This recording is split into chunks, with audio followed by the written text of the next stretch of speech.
Fed is, people say, how can you trust, the Fed to do the bookkeeping? I mean, like I said, my response is, well, you don't expect the Fed to kind of steal your money. I mean, if the Fed can print all the money at once, it's not going to mess around with your bookkeeping.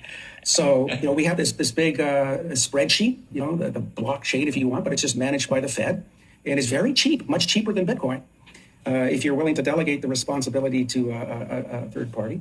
But then the downsides to all of that, of course, is you'd actually, suppose you didn't want the Fed to be responsible for processing the payments. I mean, suppose, the Fed will likely impose some KYC restrictions on some purchases. They might not process some purchases that you might want to undertake. And so it was at that point that I said, well,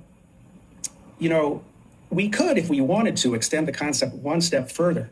I'm not saying that this is ever going to happen, but just conceptually, you could imagine not FedWire for all, but kind of like a Fed coin, where what the Fed would do is actually just issue these, Bitcoin-like objects, but and they would enforce a par exchange rate with the U.S. dollar. That would eliminate the exchange rate volatility. But they could delegate the clearing of these payments to some third party, some sort of Ripple-like protocol. Others was like the rise of other CBDCs. So I do work in the US. We work with the Fed, and we work with the academic, a number of universities that also work with the Fed. And the geopolitical impact of CBDCs is one of the topics that we've been working on. And when China announced the digital yuan, that suddenly made the Fed, the US Fed, wake up and go, oh, hang on a minute.